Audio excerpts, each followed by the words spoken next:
today on Technology Times TV. Before we begin the conversation, and share a bit of your work in the media space. Okay, my name is Nkanu Egbe. I'm a media practitioner of 40 plus years. I came into this media space in November 1982. I started from broadcasting, and then I went into print journalism in 1986. And after that, I went into marketing communications, public relations, and advertising. In the new millennium, I decided to come back into print.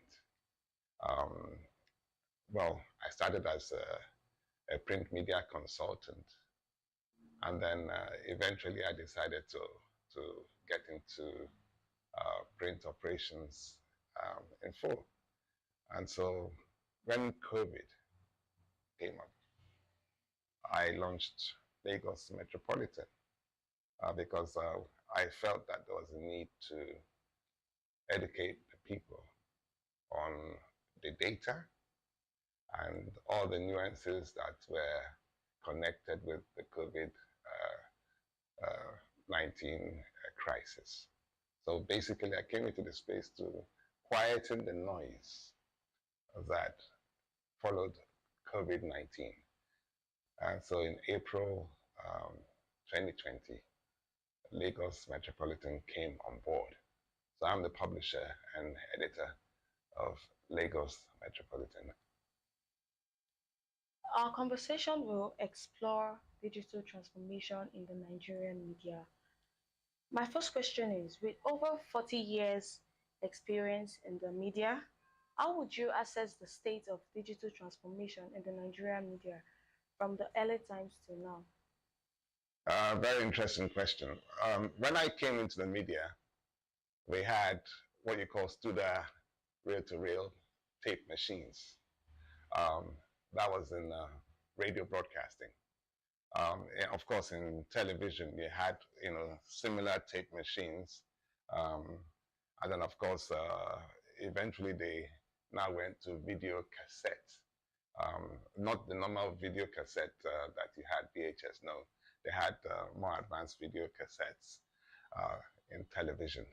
So I saw all of that, and in the 80s, as I joined print journalism, I noticed that technology was beginning to creep in even more in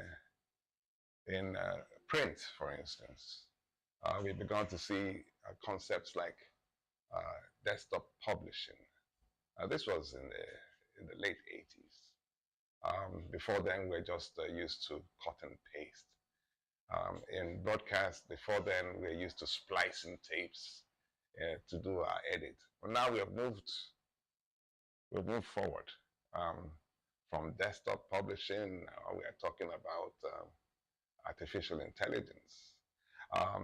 At the turn of the millennium, the concept in media generally, whether it was broadcast or print, was convergence, meaning that you had to combine print with digital and possibly broadcast. So you weren't just a print operator or a broadcast operator. You combined everything.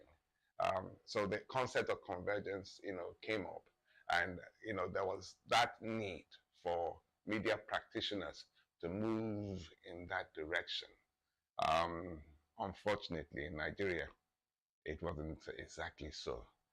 People still stayed in their old analog ways and all of that. But gradually they're coming up.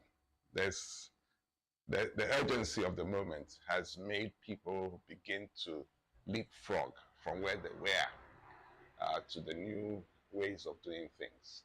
So that's, in a nutshell, for me, is the story of digital transformation in the media. Television houses are no longer using just analog linear editing. They do have digital editing suites that they use. Cameras are no longer your analog cameras. Even the smartphone can be used as a news gathering item. So there has been a great transformation in the media in the 40 years that I've experienced the media.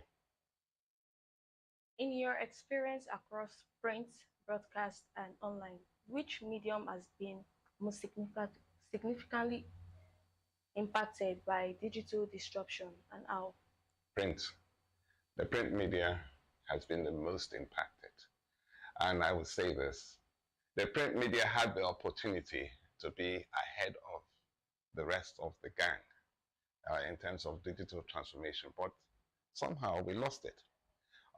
When desktop publishing came up in the late 80s, most media houses were still used to the old way of cutting and pasting. I'm talking about print houses now. They were still used to that old way of IBM typesetting and then or IBM composition, and then you take the bromide, you cut, and then you paste, and the graphic people now put together the stuff. Layouts were done on layout sheets and all of that. It took a long time, for people to transform, to the new way of things. And even when they did try, they were using the wrong software. Let me give you an instance. Everybody knows about Corel Draw. That is where you do your graphics. It's quite heavy in terms of memory and all of that. But you won't believe this.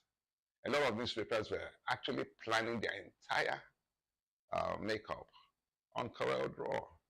Corel Draw was just for graphics. The actual page makeup software, they ignored, like your PageMaker.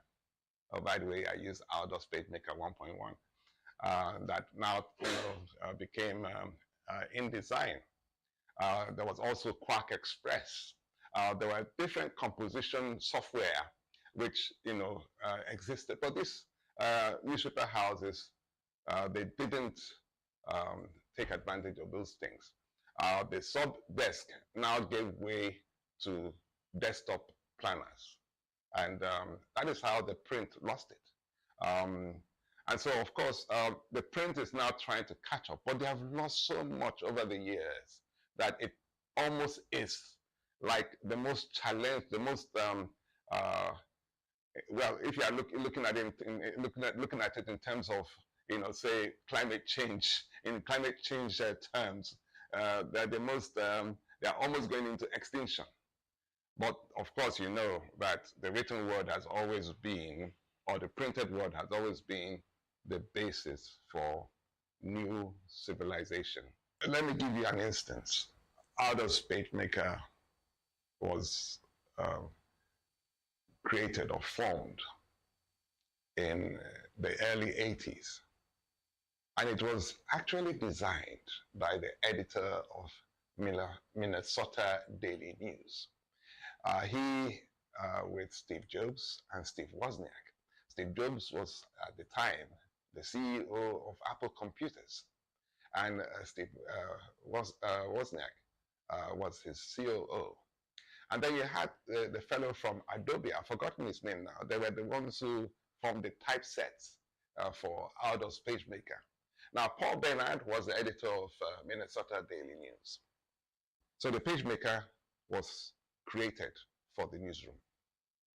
Nigerians did not take advantage of that innovation. But I'm not going to call the names of the media houses, but I think what did happen was that those who knew a bit of computer, software, quickly introduced them to a graphic software called Corel Draw. Now, Corel Draw is a graphic program. You don't use it for page makeup. You use it for creating graphics. Although, of course, there are some page makeup elements, but because of the weight of the memory it uses, you don't use it for page makeup. Now, meanwhile, the PageMaker guys had been developing the PageMaker to the extent that they had introduced, composition, where you could typeset your stuff, so you didn't need a different compositor. So the compositors would just use an element in PageMaker, which of course transformed to InDesign. They will use that element, do their composition, and the layout person will now use the PageMaker to form the pages. The Nigerian newsrooms did not use that. So what happened? Even up till the late 2010s, most media houses were using Corel Draw. You don't use Corel Draw. Now, of course, some media houses went ahead of themselves and they got the Apple systems, which were the original page makeup computers. I can mention The Guardian, and I can also mention This Day. They did use Apple systems, Macintosh, and all of their succeeding machines to do page makeup. Now, it took a long time again to go from there to the new concept of convergence. Media has moved from one single state, and it has now moved to a 360-degree state, meaning that you do print, you do online, and perhaps you do broadcast. Now, online, you don't just do a website, you do podcasts, you do different multimedia streams so that you can get your message out there. The whole concept of this is about storytelling. Now, what the print medium do? They went silent. They didn't innovate. And so the storytelling that should have been carried out by print media or the print medium was now left to the street. The street now told the story, and the print medium went silent. And so that has been the sad story of print medium in Nigeria. But there's a good thing happening right now. Print media has begun to wake up. I'm talking about the print media in Nigeria. It's begun to wake up. And you're beginning to see practitioners, not just of the traditional media space, doing innovations, but you have different practitioners now, especially those who came out of those other organizations that went flat, now trying to come up with things that would, catch the attention of their audience. There is more storytelling going on, and that is the beauty of this disruption that has come on. So yes, the print media has been most affected by this disruption, but they are catching up. Of course, the other mediums, the broadcast, and of course, the out of home, they have their own ways they have had their own ways of innovating. And thanks to cable television, which went satellite way before this new wave of digital media. So the satellite innovation translated to the digital innovation. And so you have the broadcast medium, the broadcast media going from, that satellite thing to digital. It has been seamless. But they still have a lot of catching up to do. But it is something that we are still watching. However, I come back to print. Print has to do a catch-up in order for them to be relevant. But there's still a good opportunity for print to stand in the gap. I was going to say that the print has always been the basis for awareness, for civilization. So you can't wish it away, but it has to up its game in order for it to be successful. What are the challenges traditional media organization faces when it comes to adapting to digital platforms? Well, I'll name 3 things. 1, legacy mindset. 2, monetization models. And then, of course, the third thing, skills. These are the 3 main challenges of, traditional media. Let me start with the first one, which is legacy mindset. Most of those who are in charge of traditional media, that is the CEOs and the chairmen and all of them, have not been able to move beyond their old way of doing things to the new ways of doing things. Again, you can't blame them. We live in a risk-averse environment. However, innovation comes with risks. And we have to be able to test the waters in order for us to be able to know, what kind of model will fit our operations. Now, here is the good thing. They, whatever it is, whether it is marketing, whether it is broadcasting, whether it is whatever, depends on data. And who are the biggest creators of data? It's the media. The media creates data. However, the media has not been able to take advantage of its own data. The data tells you the story of where people are going, how they are listening to you, or how they are not listening to you. When the leadership of media is not looking at the data, then you have a legacy problem.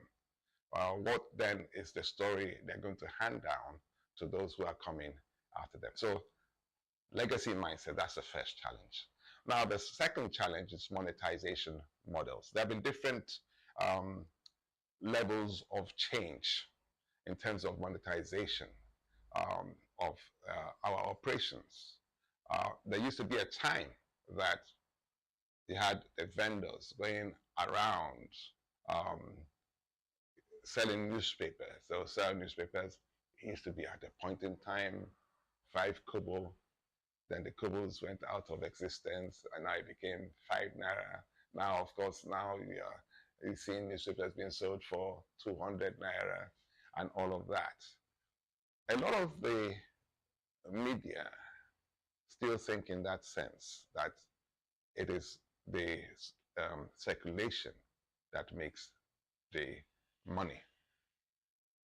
Circulation drives money. Yes, it does, but in a different way. The audience model has changed. We have disruptions now that are, technology based. The banks no longer, try to encourage you to pay in cash. They encourage you to do transfers. There are POS transactions that are going on right now, and all of that. And so, in the same way, monetization, you have to be able to create your models where the people are. In what ways can you be able to reach the people faster? And how can they reach you in a quicker way with their money? And so this is where news managers have to think outside the box and create monetization models that do respond to the changing times, the digital transformation that we're talking about. Now, I come to the third part, and that's the aspect of skills. A lot of people have gone occupationally dead because they have not raised their skills. When, of course, desktop, publishing came in, the compositors chose to retire rather than to transform to desktop publishers. The people who then took up desktop publishing were computer operators who knew nothing about composing pages. And so it took quite a while. And then, of course, you know that in different ways, these skills have also translated to how well do you know your market, how well do you know your audience. You have to have all those skills that help you to read in a more complex way. You don't just think as you used to. Different media use different ways of getting money.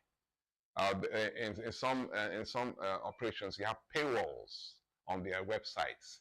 So in order for you to be able to access their content, you have to pay some money, and you now get access to their websites. Now, other people think about advertising. You have banner advertising, you have different forms of advertising, and this advertising is something you can get quickly. The one concept which a lot of us missed is where you now have classified advertising. This is where logistic companies quickly came in and took over. And so rather than you have the traditional media take advantage of people who want to sell, small stuff, you now had the Conga, you now had Jumia. There used to be a time we had, a Q list and all of those people. But this is where we missed it. The traditional media lost that opportunity, and the logistic companies now took over. So I tell you, these are the challenges. We have not changed our mindset. We need to change our mindsets to where, the money is. We have to think the money, where is it?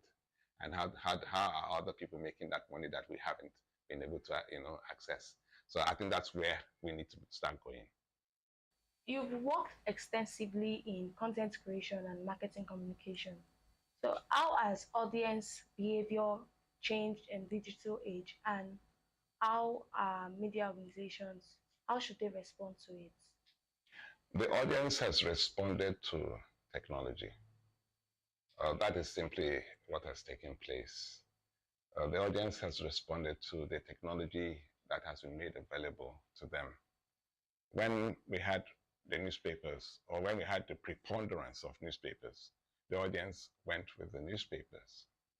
And then the smartphones came in, and the audience saw that they could actually access some of the information that they used to pay for on the newsstands through their smartphones. SMSs started coming in, and then of course, as the transformation, developed wings, started having multimedia. You started having digital transformations in ways that we never imagined. Um, you started having encrypted ways of making phone calls, encrypted ways of sending pictures and videos. And so the audience has responded to the technology that has been made available to them.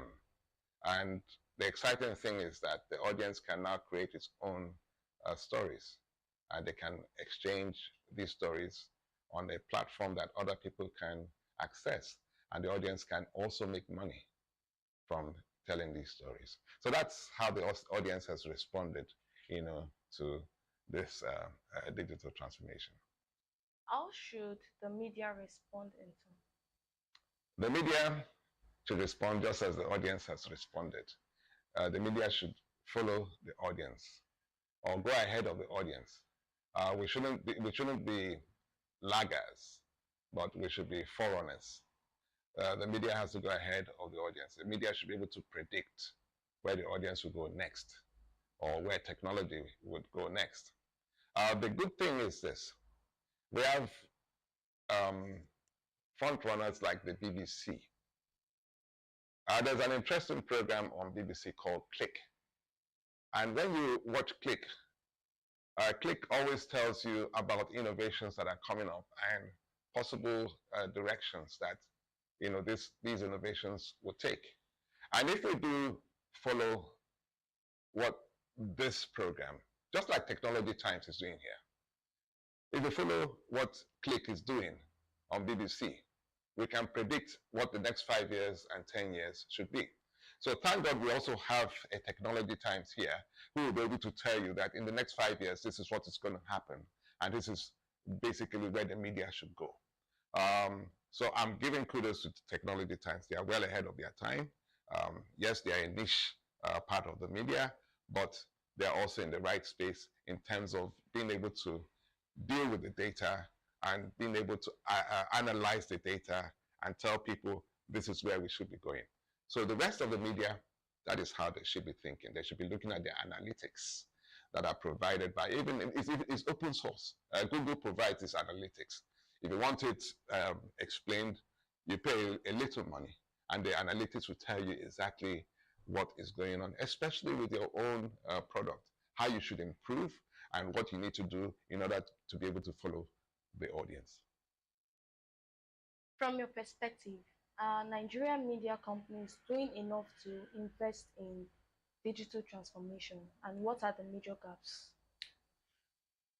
They are trying. Let me put it that way, they're trying. But they are not doing enough. And it is not their fault. There is too little money to be able to compete at the level that our international competitors, where they are right now. So in order for us to be able to compete in that space, we need to be able to develop the capital.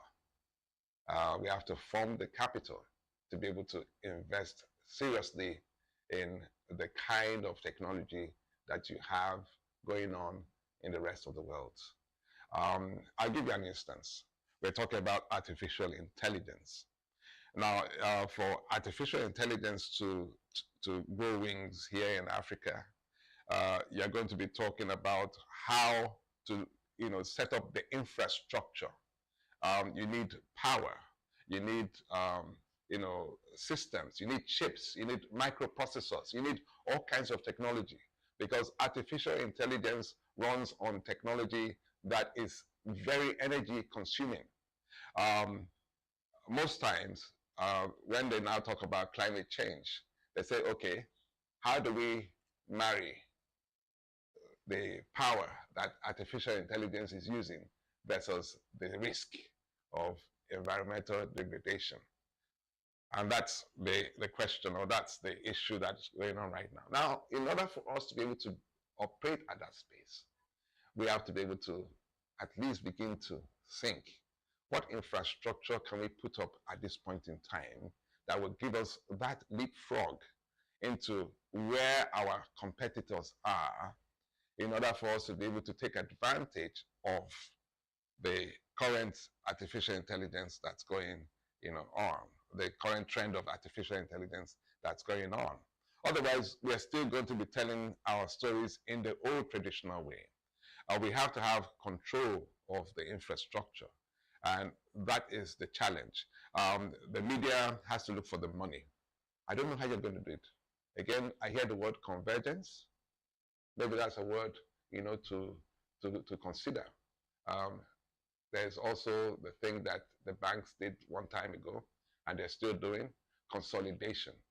Maybe a few people need to come and, come together and form clusters in order for them to be able to fund some of these investments in technology that can help the Nigerian media, to reach that place where their competitors are already at. Yeah. You recently posted about the AI age at the Media Leaders Summit. Yes. What stood out for you the most at the event? What stood out for me the most at the event is this. We cannot ignore AI. AI has come to stay. We can't ignore AI. But the second thing is that we can't get lazy. We have to still tell our stories. We still have to go and do the work. We have to investigate. We have to look for the stories that would help develop our space. It's not just about telling stories, but stories that cause disruptions, stories that help innovation, stories that help people to put their minds in a better place. It's not just about sad tales. There are stories that actually inspire. So let's look for these stories. We have to keep telling these stories. And so this is what I'm taking away. The magic of AI is in storytelling. Without your stories, AI will be dead. So what do? You still have to have the raw material, which are stories. So we need to be there at the storytelling forefront. How do you think the Nigerian media can use AI smartly without losing the human touch and going against ethics? Well, they can use AI. AI is very good for organization. AI technology basically helps you to organize. There used to be a time we had the Palm Pilot. There used to be also the time that we had different digital organizers. We still have them. Your phone is now your organizer. And so basically what we need to do to be smart about AI is very simple.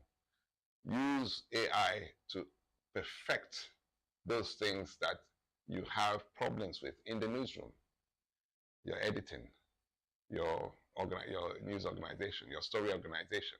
Um, Basically, the skills that that cause you the most headache, use AI to perfect them.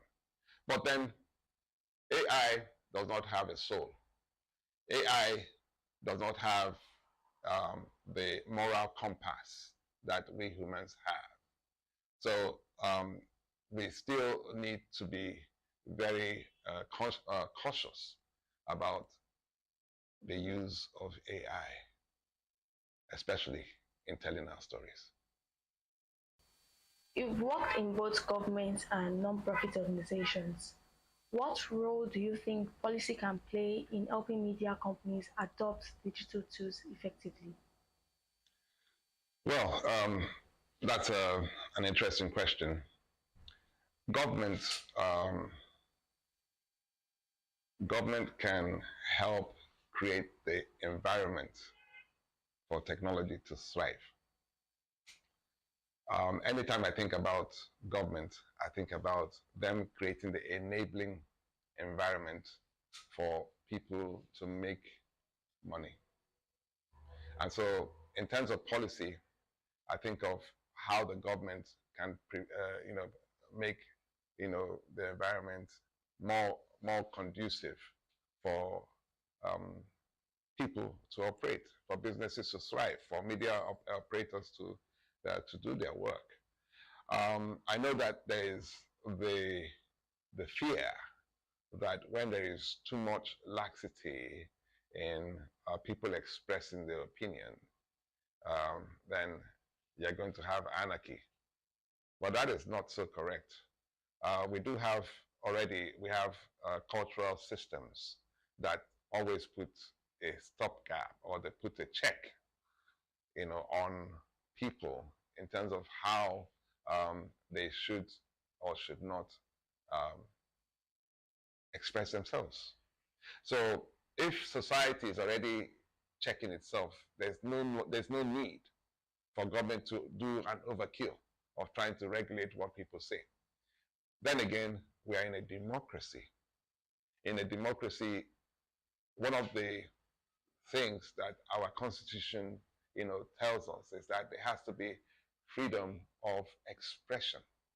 In order for us to be able to be the government, because we are told we are in a democracy. In a democracy, we have government for the people, by the people, and of the people. And if this is supposed to be, then there's no need for anyone to be afraid of anybody saying something which might, be critical of government. Having said that, we're also given to evils like libel and slander. And so, yes, there are laws that already exist that take care of these evils, libel and slander. So back to the question, what should policy be directed at? There is so much that technology can do for us that negates this fear of, how we regulate how people say, or what people are doing.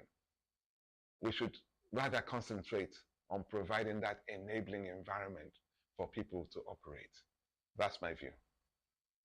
There's a lot of misinformation online.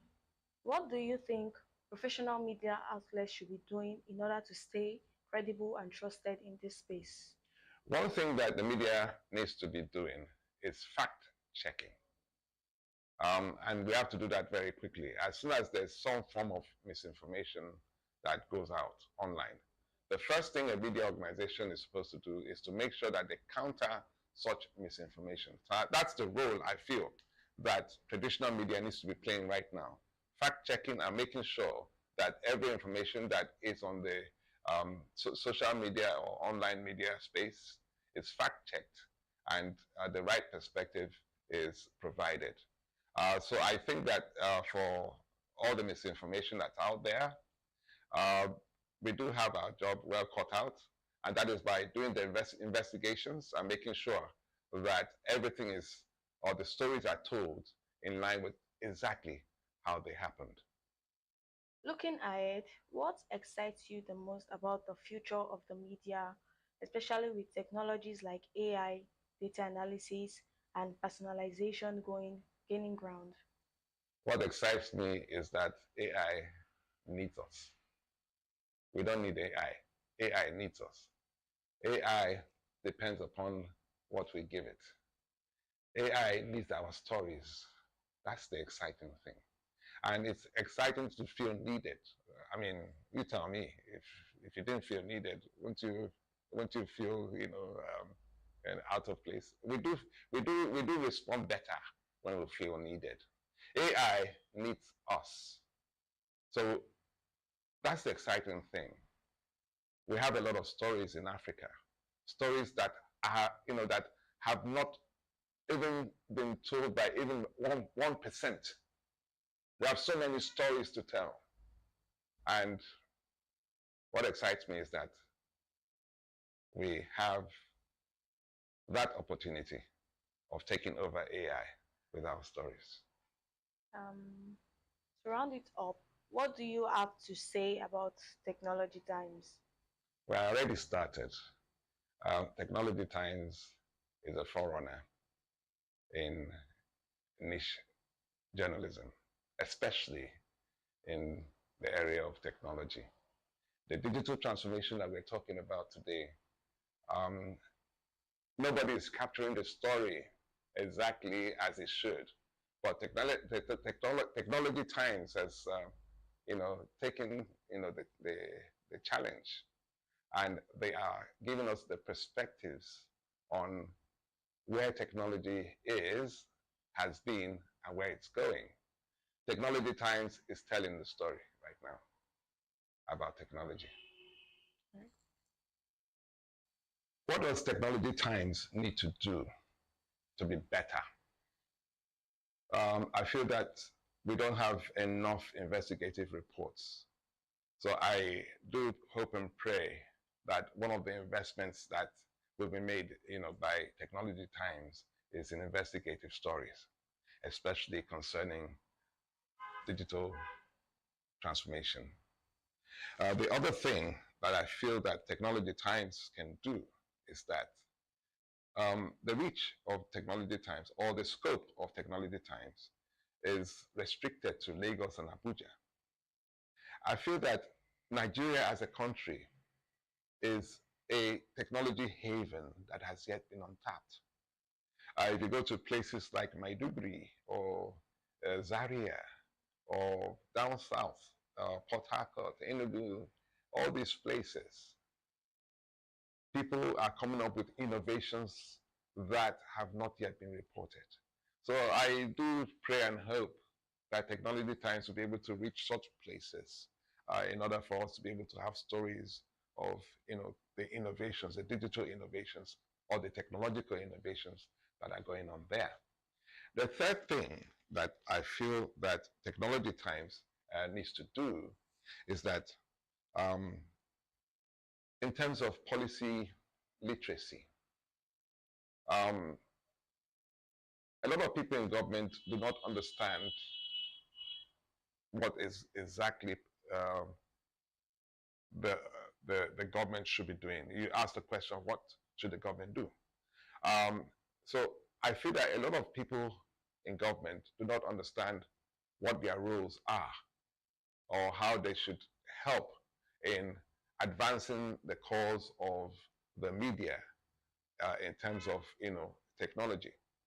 I feel that Technology Times can give the government and policymakers the perspective that they need in order for our technological space to be conducive for business in Nigeria. The fourth bit, you're already doing it. You're broadening your multimedia offerings, and that is fantastic. So I really pray and hope that that is achieved even deeper and faster than you already are at. So these are my perspectives on Technology Times. But in the main, Technology Times is in a good place. And in the next few years, you'll be a behemoth. That's my prediction.